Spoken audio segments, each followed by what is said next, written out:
Assalamualaikum warahmatullahi wabarakatuh. Sekarang kita akan membahas bab tentang rotasi ya.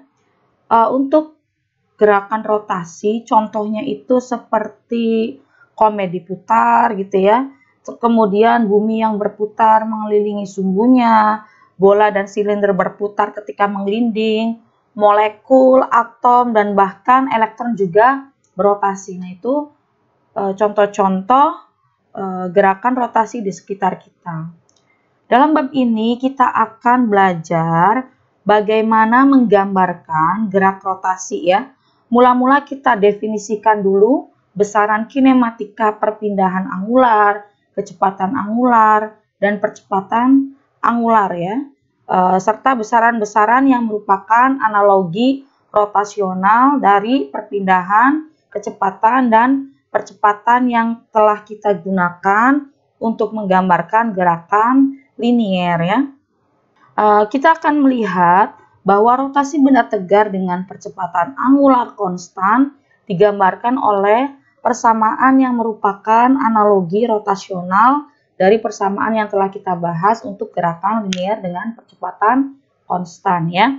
Selanjutnya kita akan mempelajari dinamika gerak rotasi dan analogi rotasional dari hukum kedua Newton tentang gerakan. Sekali lagi, kita akan menjumpai bahwa besaran dinamika yang kita jumpai dalam pelajaran kita tentang gerakan linier, yaitu gaya, massa, momentum ya, mempunyai analogi rotasional yang sesuai. Misalkan torsi untuk gaya ya, momen inersia itu analoginya massa.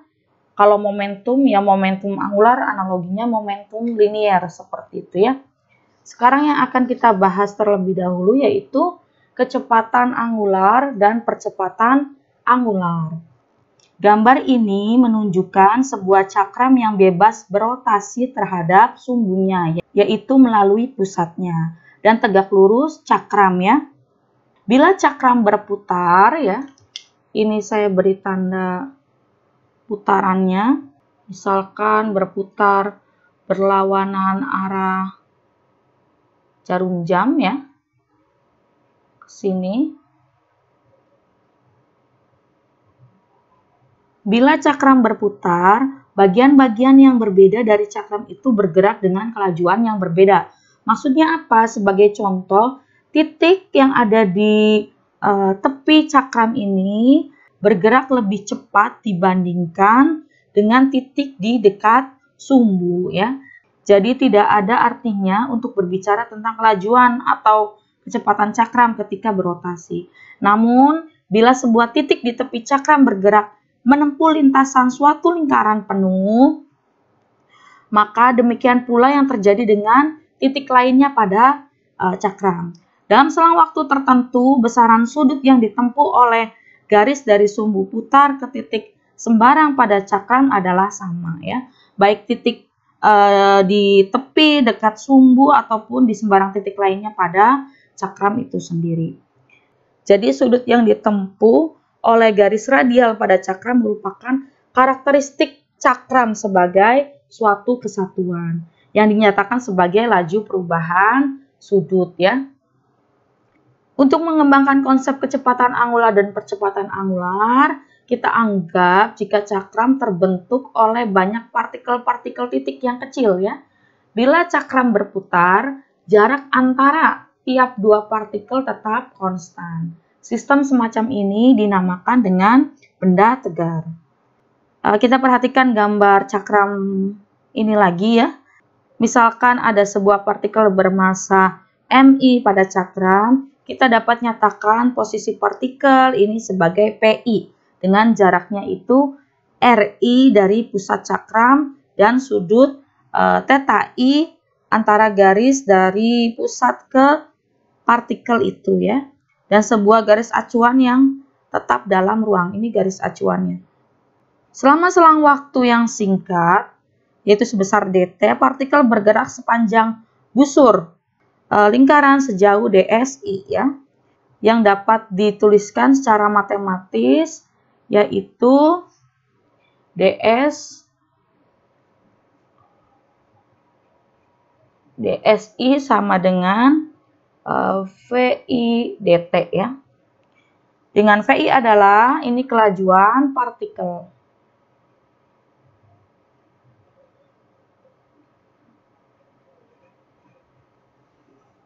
Selama selang waktu ini, garis radial ke partikel menempuh sudut d theta relatif terhadap garis tetap dalam ruang ya.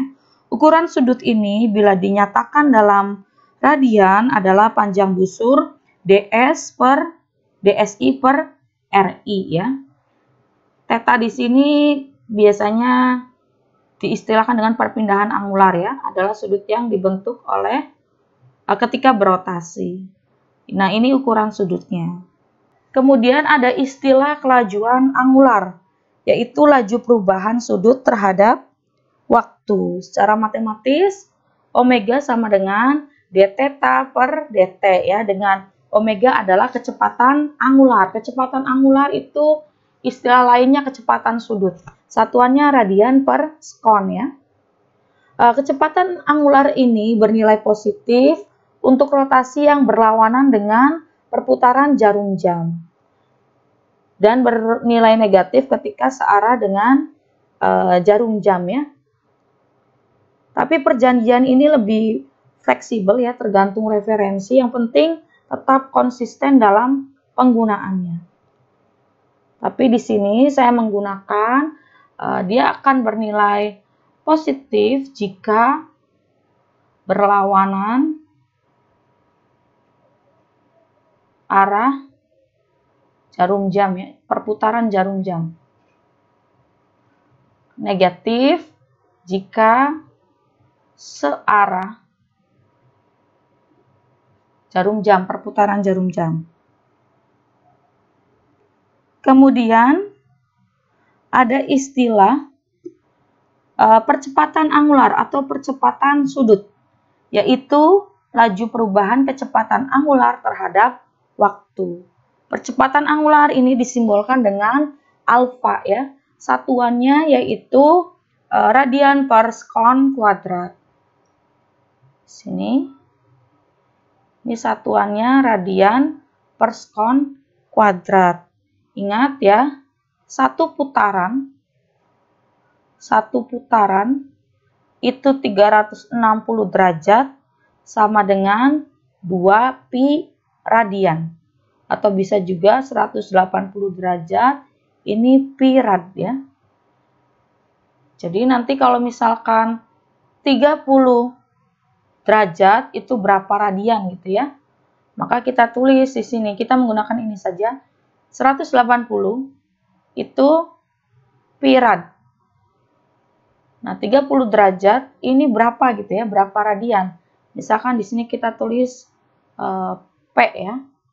Jangan P deh, nanti ambigu dengan momentum, misalkan gamma ya. Maka gamma sama dengan 30 derajat per 180 derajat dikali pi radian. Nanti akan ada hasilnya berapa pi radian, begitu ya. Perpindahan angular atau perpindahan sudut atau theta, kecepatan sudut omega, dan percepatan sudut alfa itu analog dengan perpindahan linier x, kecepatan linier v, dan percepatan linier a dalam gerakan satu dimensi. Jadi kita bisa tuliskan analoginya ya, atau analogi rotasionalnya. Jadi misalkan di sini itu ini untuk linier ya, gerakan linier. Ini rotasi. Perpindahan, misalkan di sini X satu dimensi ya. Karena satu dimensi maka X. Rotasinya maka di sini theta. Kalau kecepatan linier di sini omega. Kemudian ada percepatan linier di sini alfa. Alfa ini percepatan sudut atau percepatan angular ya. Oleh karena itu rumusan GLBB ini kita bisa analogikan secara rotasional ya. Di GMBB, gerak melingkar berubah beraturan. Setiap VA X itu kita ganti dengan theta, omega, dan alfa ya. Misalkan begini, V sama dengan V0 plus AT. V-nya di sini omega ya.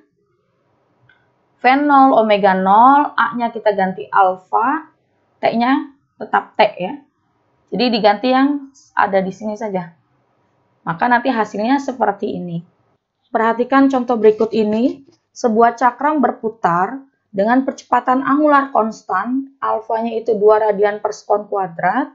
Jika cakram mulai dari keadaan diam, berarti theta 0-nya di sini yaitu 0. Dan omega 0-nya juga 0 ya. Carilah kelajuan angular dari cakram tersebut dalam 10 sekon ya. Maka kita gunakan rumusan ini. Oh, ini ada relat, ini bukan sama dengan tapi plus ya.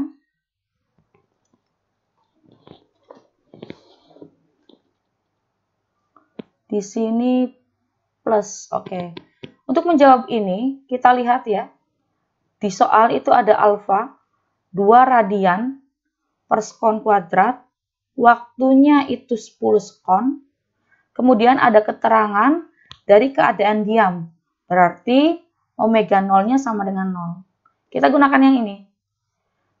Omega sama dengan omega 0 plus alfa kali T. Ini 0 plus alfanya 2 dikali 10 ya. Maka omeganya 20 radian per sekon. Selanjutnya kita bahas torsi dan momen inersia. Jika kita ingin memutar sebuah gasing, kita akan memuntirnya ya. Dalam gambar 2A ini, sebuah cakram yang diam mendatar pada permukaan horizontal ya, dibuat berputar oleh gaya F1 dan F2 yang bekerja pada tepi cakram. Ingat bahwa lokasi titik tangkap gaya-gaya adalah penting. Kedua gaya yang sama bila dikerjakan sedemikian rupa sehingga garis gayanya melalui pusat cakram, maka tidak akan menyebabkan cakram itu berputar seperti kasus di gambar 2B ya. Apa itu garis kerja? Garis kerja sebuah gaya adalah garis sepanjang gaya itu bekerja. Jadi yang dapat memutar cakram adalah ketika garis kerjanya itu tidak melalui pusat cakram, ini yang berputar. Kalau ini tidak berputar. Kemudian ada istilah lengan gaya. Lengan gaya adalah jarak tegak lurus antara garis kerja sebuah gaya dan sumbu rotasi ya. Nah, ini lengan gaya. Kemudian torsi adalah hasil kali sebuah gaya dengan lengannya. Nah, sekarang kita perhatikan gambar 3 ya. Gambar 3A dan gambar 3B. Untuk gambar 3A kita lihat lengan itu R sin V. V adalah sudut yang dibentuk oleh vektor posisi dengan gaya FI. Ketika ini kita proyeksikan ke sini, maka ini siku-siku ya. Maka L sama dengan R sin V ya. Dengan V adalah sudut antara gaya FI dan vektor posisi RI ke titik tangkap gaya. Jadi torsinya yang diberikan oleh gaya yaitu torsi I sama dengan FI dikali dengan L. Karena tadi hasil kali sebuah gaya dengan lengan. Definisi torsi ya. Jadi FI dikali L. L-nya kita ganti dengan RI sin V ya. Kemudian untuk gambar 3B, di sini FI ini ya, kita proyeksikan secara radial, yaitu FIR, dan secara tangensial, FIT. Untuk gaya secara radial ya, FIR, ini kita lihat, ini melalui pusat cakram. Tadi kalau misalkan sebuah gaya itu melalui pusat cakram, maka tidak berputar, maka ini tidak ada pengaruhnya FIR gitu ya. Yang ada pengaruhnya yaitu yang secara tangensial, FIT. Maka torsi I sama dengan FI dikali L sama dengan FI RI sin V ya. Di sini sama dengan FIT karena yang bekerja hanya yang gaya secara tangensial. Untuk radial ini tidak berpengaruh karena garis kerjanya melalui pusat cakram. Jadi FI di sini yaitu FIT dikali L. Awalnya FI itu gabungan antara FIT dan FIR. Tapi karena FIR itu tidak ada nilainya karena melalui pusat cakram, maka yang ada hanya FIT. Seperti itu ya. Kemudian ketika kita mengasumsikan bahwa FI adalah gaya eksternal neto yang bekerja pada partikel ke I ya. Menurut hukum kedua Newton, FIT sama dengan, kenapa jadi FIT tadi dijelaskan. FI itu ada secara radial FIR dan FIT. Yang ini garis kerjanya itu melalui pusat cakram. Sehingga tidak membuat cakram itu rotasi ya, tidak ada efeknya FIR ini. Oleh karena itu, FI tinggal FIT saja. FIT sama dengan MI dikali AIT. Sama dengan MI AIT itu sama dengan RI dikali alfa. Ini percepatan tangensial ya. Percepatan tangensial.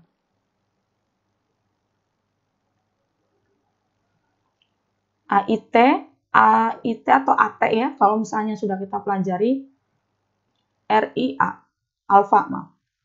Kemudian ruas kiri dan ruas kanan kita kalikan dengan RI ya. Ini kita kalikan dengan RI, maka di sini ada RI, FIT. Ini kita tidak proses, yang ini saja. MI dikali RI, maka RI kuadrat alfa. Jadi kita gunakan ini FIT sama dengan MI RI alfa. Kedua ruas dikali dengan RI. Maka di sini RI FIT sama dengan MI RI alfa dikali RI ya. Nah, RI dikali RI itu RI kuadrat. MI RI kuadrat alfa. Hasilnya ini ya. Selanjutnya, tadi definisi dari torsi adalah perkalian gaya dengan lengan gayanya. Maka ini kita tulis sebagai torsi I. Sama dengan MI RI kuadrat alfa. Ini torsi yang bekerja pada partikel ke I ya. Kalau untuk torsi semua partikel yang ada pada cakram, yaitu torsi netonya, tinggal kita beri sigma. Sigma itu menjumlahkan semua torsi yang bekerja pada partikel ke-1, ke-2, ke-3 gitu ya.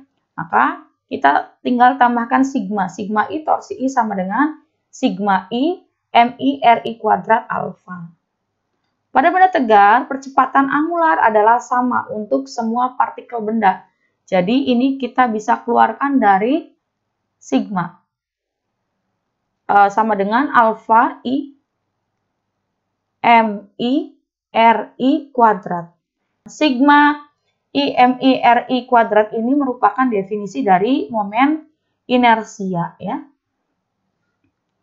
Momen inersia secara fisik itu ukuran resistansi atau kelembaman sebuah benda terhadap perubahan gerak rotasinya ya.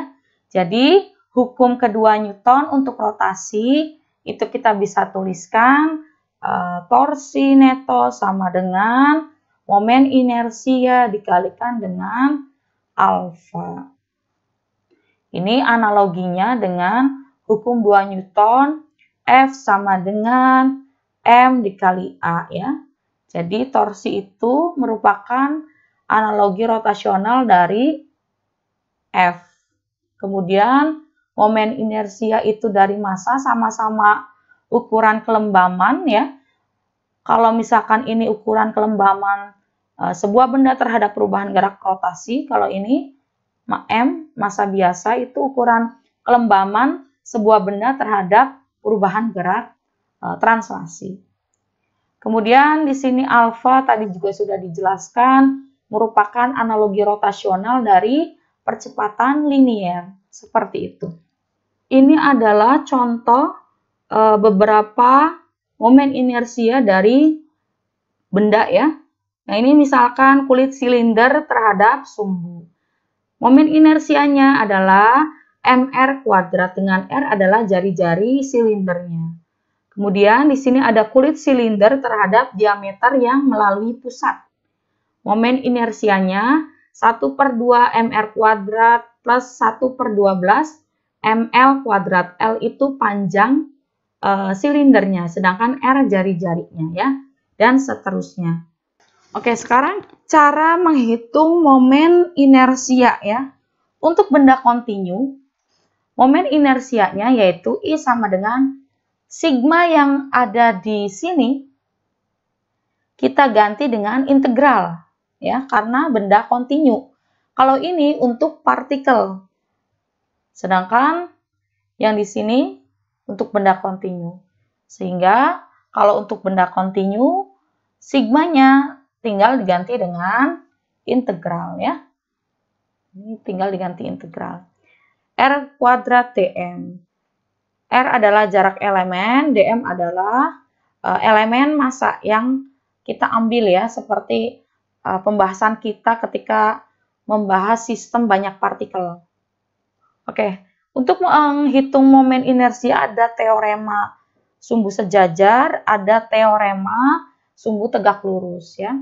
Untuk teorema sumbu sejajar itu menghubungkan momen inersia terhadap sumbu yang melalui pusat massa dengan momen inersia terhadap sumbu kedua yang sejajar.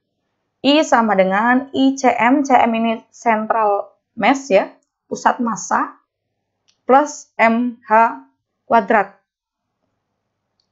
M adalah massa total bendanya, H ini jarak ke sumbu yang keduanya. Kemudian ada teorema sumbu tegak lurus. Teorema sumbu tegak lurus hanya berlaku untuk gambar-gambar bidang datar.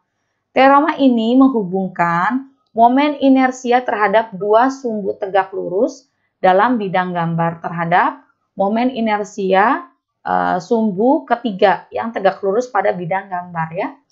Jika X, Y, dan Z adalah sumbu-sumbu yang tegak lurus untuk gambar yang terletak pada gambar XY atau bidang XY ya, ini yang tepat bidang ini.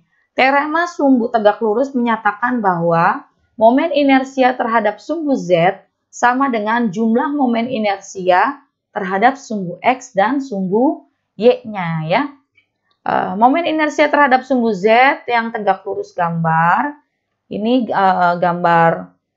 gambar-gambar bidang datar ya. Z ini adalah sumbu tegak lurus, maka IZ atau momen inersia pada sumbu Z sama dengan integral R kuadrat dm. R kuadrat, R itu di sini ya, dari titik origin, titik asal sampai ke dm. Elemen massa yang kita ambil ya. Maka secara Pitagoras ya, kita bisa tuliskan R kuadrat itu X kuadrat plus Y kuadrat. Maka bagian R kuadrat ini kita ganti dengan X kuadrat plus Y kuadrat, dm tetap dm ya. Sifat dari integral, jika penjumlahan dua buah fungsi itu bisa kita pecah ya, seperti ini. Fx dx plus integral gx dx. Ini berlaku juga untuk pengurangan, jadi plus minus ya. Maka ini kita pecah, integral x kuadrat dm plus integral y kuadrat dm. Integral x kuadrat dm merupakan momen inersia sumbu x. Integral y kuadrat dm merupakan momen inersia di sumbu y ya. Baik, itu teorinya. Sekarang kita lihat contoh soalnya supaya lebih paham ya. Contoh yang pertama yaitu 4 partikel bermassa M dihubungkan oleh tongkat tak bermassa. Jadi tongkatnya ini sangat ringan sekali sehingga dianggap tidak memiliki massa ya. Hingga membentuk segi 4 dengan sisi 2A, dan 2B.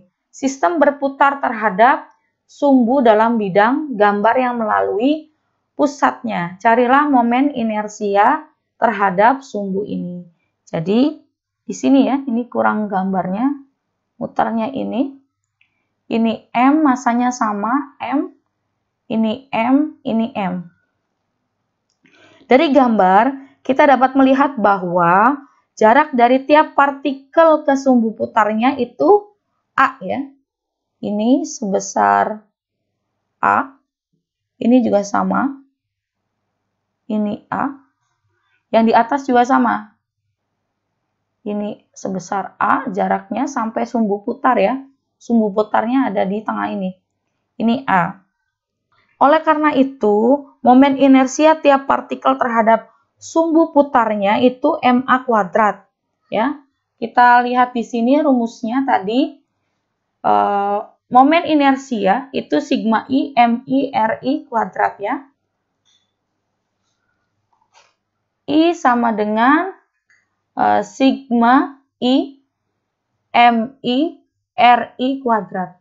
Karena bendanya ada 4, berarti I-nya ini dari 1 sampai 4. I sama dengan, nah ini sigma saya uraikan ya.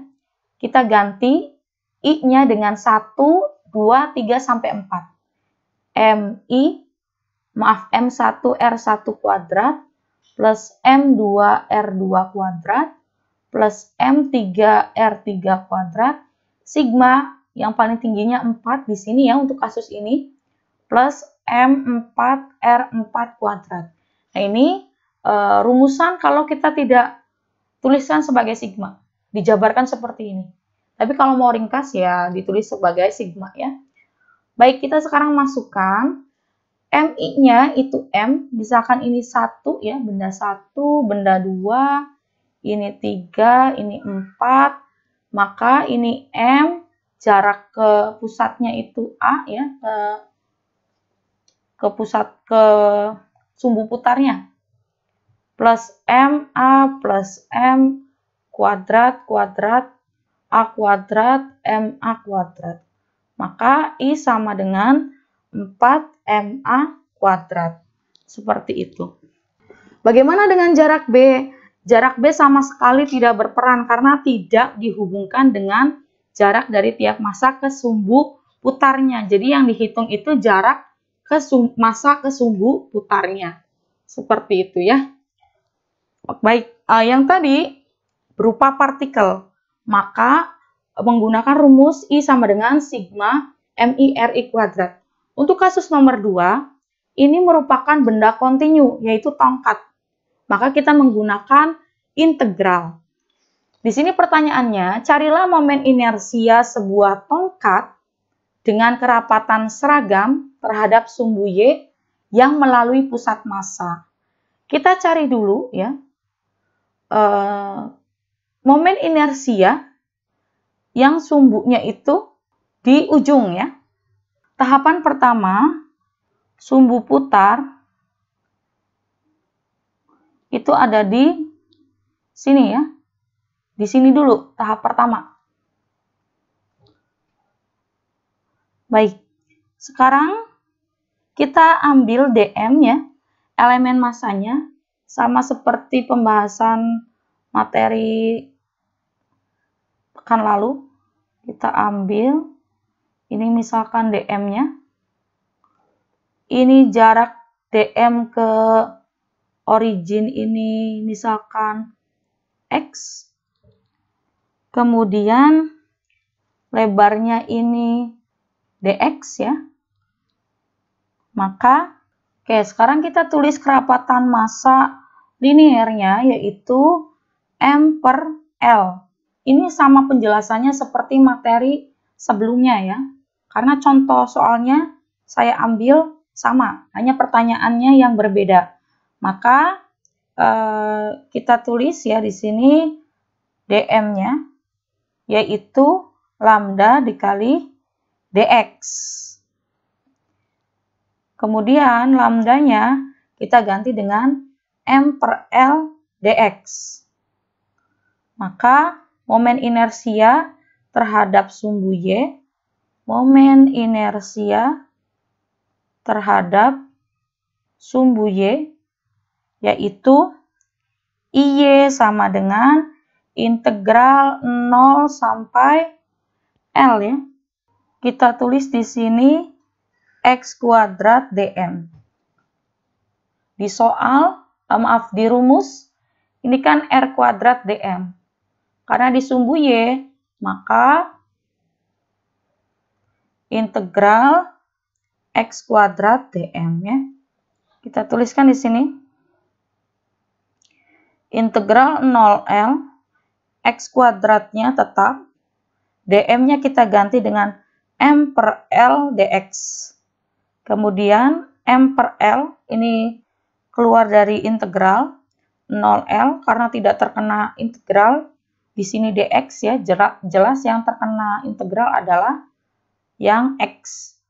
Sama dengan M per L integral 0 sampai L X kuadrat dx. Kemudian M per L 1 per 3 X 3. Dievaluasi dari 0 sampai L ya.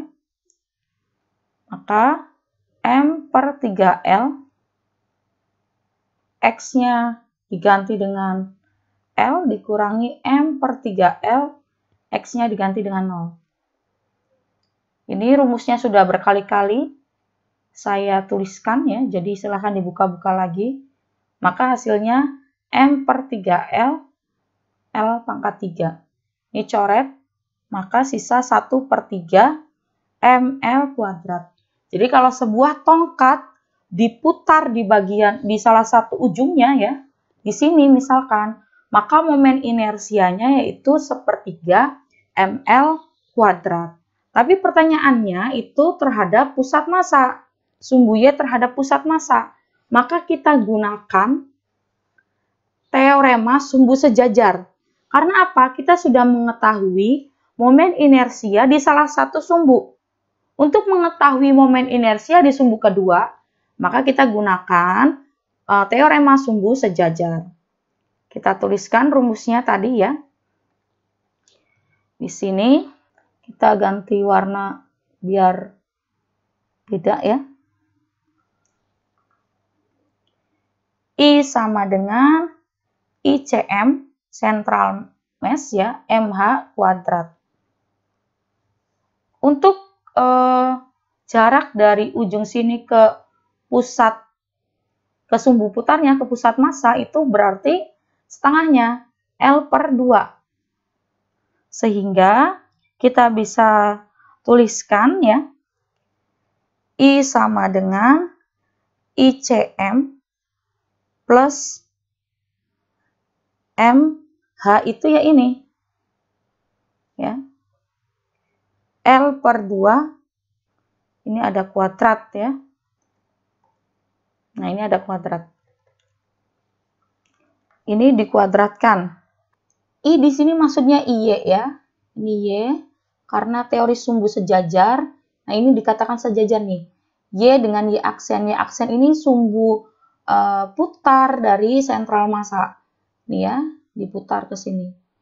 Ini keadaan kedua ya, yang akan kita cari nilainya. Baik, IY di sini yaitu 1/3 ml kuadrat sama dengan I sentral massa plus L per 2 kuadrat itu L dikuadratkan, 2 juga dikuadratkan. Maka 1/3 ml kuadrat sama dengan ICM plus 1/4 ml kuadrat ya.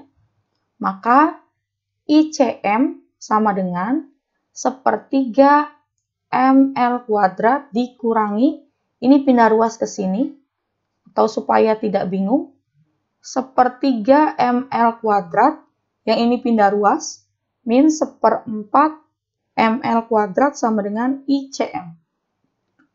Nah, ini disamakan penyebutnya ya. 3 dan 4, maka 12 ya.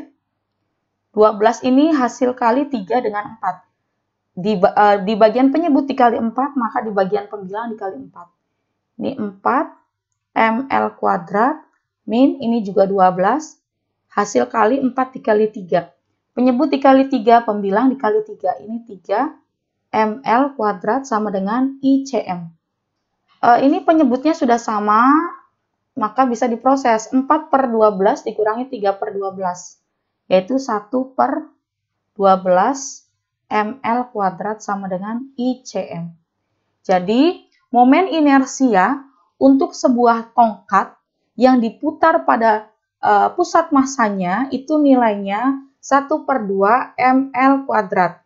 M-nya itu massa total. Kalau massa total dari tongkat itu misalkan 2 kilo, panjangnya itu misalkan 1 meter, maka 1 per 12 dikali 2 dikali 1 kuadrat.